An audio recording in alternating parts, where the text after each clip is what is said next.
In nomine Patris et Filii et Spiritus Sancti. Amen. Mga kapatid, muli nagbabalik sa ating gawain o sa ating pagpapahayag sa mga mano Kristo na hindi na naisama o hindi na naitala sa Holy Bible. Mga kapatid, bago po tayo magpatuloy sa ating binabasa ang konsepto ng aming dakilang kapangyarihan. Mga kapatid, pagbigay tayo ng maiksing panalangin sa Ama, sa Anak at sa Banal na Espiritu Santo. Amang Diyos, tumadalagin po ako muli sa inyo, Ama, sa bawat isa na nangangailangan ng kagalingan, lalong-lalo na ng kaligtasan. Sa nangyayari sa panahong ito at sa oras nito, ang pandemic na kumakalat sa daigdigan, at nawa, kahabagat kami mga tao, habang kami nabubuhay sa mundong to, idinadalayan ko po, Amang Diyos, ang bawat isa ng kaligtasan mula yung papawid pandagat ng panlupa. Ang lahat ito ay aking hiningit niya dalangin sa inyo, Ama, sa pamagitan lamang ng Panginoong Kristo at gabay ng Banal na Espiritu Santo, sapagkat nasa inyo lamang po ang kapuriang kadakilahan, kalawal at kapangyarihan magpakailanman sa Lord. Maraming salamat po, Ama, Anak at Banal na Espiritu Santo, sa nawat sa Lord. Mga kapatid, tayo na po ay magpapatuloy sa ating binabasa sa ikalawang yugto, ang konsepto ng aming dakilang kapangyarihan. Pagkatapos sa ganitong iyon na kung saan ay ang psychic, isa ang tao ay dumating sa pagiging na makakaalam ng mga mahusay na kapangyarihan. Tatanggap siya at makikilala niya ako. Uminom siya mula sa gatas ng ina. Sa katunayan, magsasalita siya sa mga talinghaga. Ipahayag niya ang iyon na darating tulad ng sinabi niya sa unang kwenta ng laman tulad ni Noe.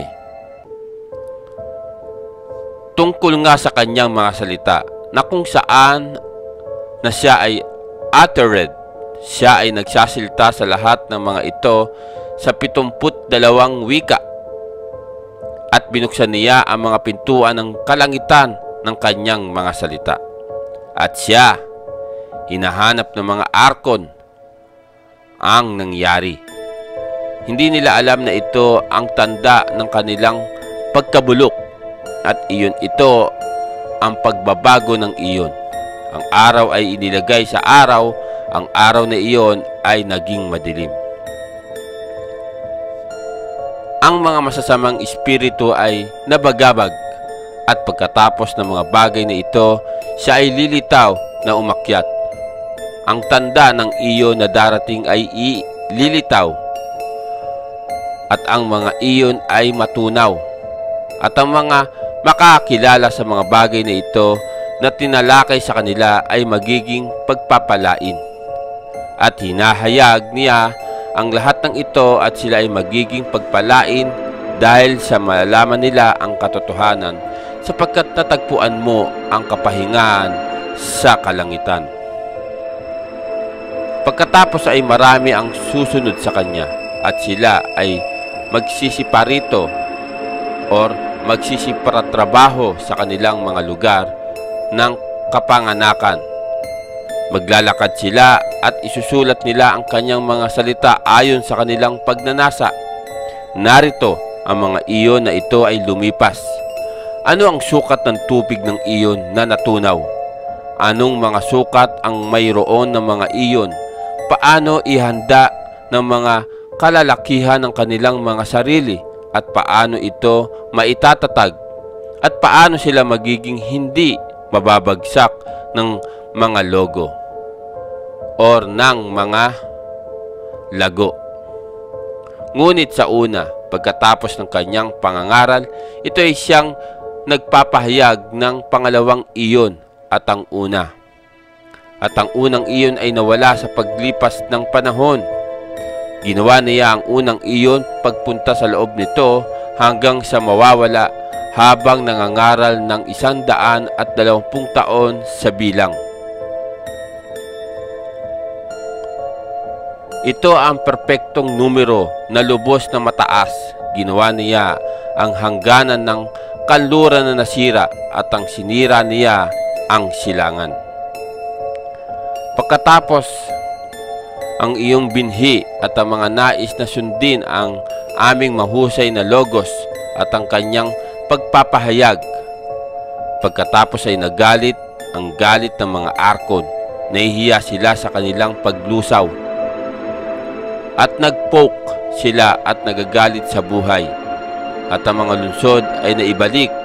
Ang mga bundok ay natunaw.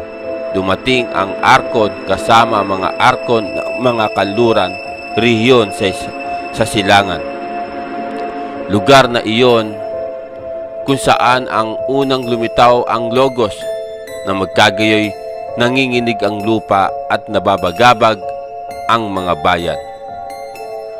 Bukod dito, kumain ang mga ibon at napuno ng kanilang mga patay. Ang daigdig ay nagdadalamhati kasama ang pinaninirahan ng mundo. Naging mag-isa sila.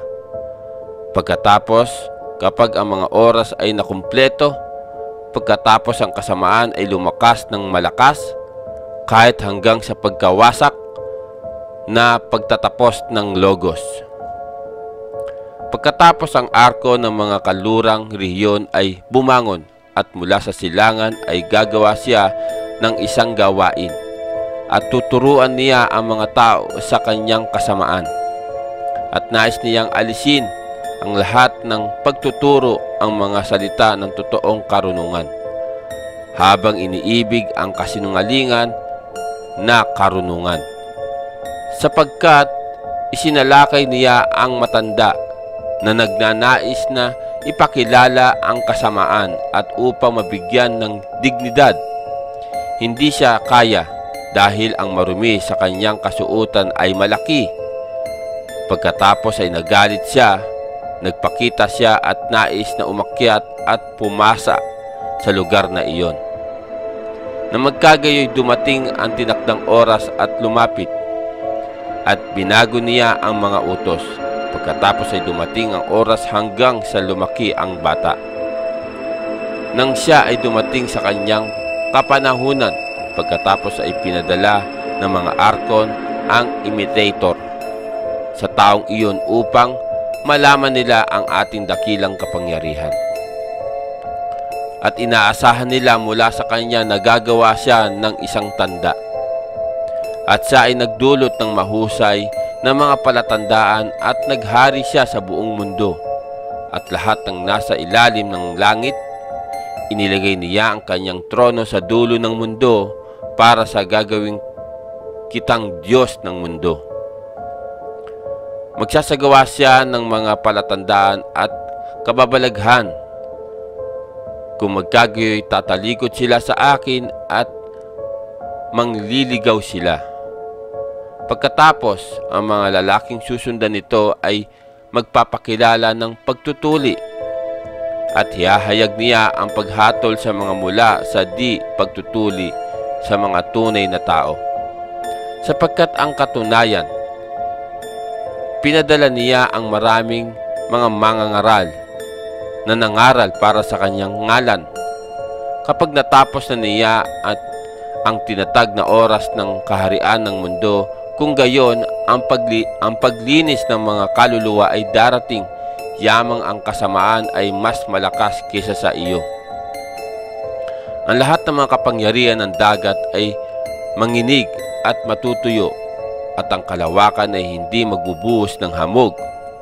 Ang mga bukal ay titigil, ang mga ilog ay hindi dumadaloy sa kanilang mga bukal, at ang tubig ng mga bukal ng lupa ay titigil. Pagkatapos ang kalaliman ay ilalatag at hubad. Ang mga bituin ay lalago sa laki at araw ay titigil. At aalis ako sa lahat ng makakilala sa akin. At sila ay papasok sa hindi mababago na ilaw, kung saan walang sinumang laman o ang kawalang kilos ng una upang sakupin sila. Sila ay hindi mabubuli at banal dahil walang kinakaladkad sa kanila. Pinoprotektahan ko sila, yamang mayroon silang mga banal na kasuotan na hindi mahipo ng apoy, ni madilim man o hangin man o sandali upang masaksihan ng isang tao. Pagkatapos ay darating siya upang sirain silang lahat. At sila ay parurusahan hanggang sa sila ay maging dalisay. Bukod dito, ang kanilang panahon na ibinigay sa kanila upang magkaroon ng kapangyarihan na naihati sa kanila ay 1460 taon. Kapag natupok silang lahat ng apoy at kapag wala ng itong ibang masusunog, mawawala ito sa pamamagitan ng sariling kamay. Pagkatapos ay makumpleto ang pangalawang kapangyarihan, ang awa ay darating sa pamamagitan ng karunungan. Pagkatapos ang mga firmament ay mauhulog sa lalim. Kung gayon, ang mga anak ng bagay ay mawawala, hindi sila magiging mula sa ngayon. Pagkatapos ay lilitaw ang mga kaluluwa na banal sa pamamagitan ng ilaw ng kapangyarihan na nakataas higit sa lahat ng mga kapangyarihan, ang hindi mababago, ang universal, ako at ang lahat ng makakilala sa akin. At sila na nasa loob ng kagandahan ng paghuhukom, yamang sila ay handa sa karunungan na binigyan ng kaluwalhatian sa kanya na nasa hindi maunawaan ng pagkakaisa, at nakita nila siya dahil sa kanyang kagustuhan na nasa kanila. At silang lahat ay naging mga salamin sa kanyang ilaw. Lahat sila ay lumiwanag at tatagpuan nila ang kapahingahan sa kanyang kapahingahan. At ilalabas niya ang mga kaluluwa na pinarusahan at sila ay magiging kadalisayan. At makikita nila ang mga banal at sumisigaw sa kanila, maawa ka sa amin, o kapangyarihan na higit sa lahat ng mga kapangyarihan. Para sa at sa puno ng kasamaan na umiiral sa kanya ang kanilang mga mata. At hindi nila siya hinahanap sapagkat hindi nila kami hinahanap, ni hindi rin sila naniniwala sa amin, ngunit kumikilos sila sa paglikha ng mga arkon at iba pang mga pinuno nito. Ngunit kami ay kumikilos ayon sa aming kapanganakan ng laman sa paglikha ng mga arkon na nagbibigay ng batas. Dumating din kami sa hindi nababago na iyon. Mga kapatid, sa mga makakapakinig nito, kaunawaan ang ibigay ng Ama, ng Anak at ng Banal na Espiritu Santo sa bawat isa sa atin, anuman ang ibig sabihin ng mga Mano Kristo na ito at ang konsepto ng aming dakilang kapangyarihan. Naway pagpalaan tayo ng Ama, ng Anak at ng Banal na Espiritu Santo.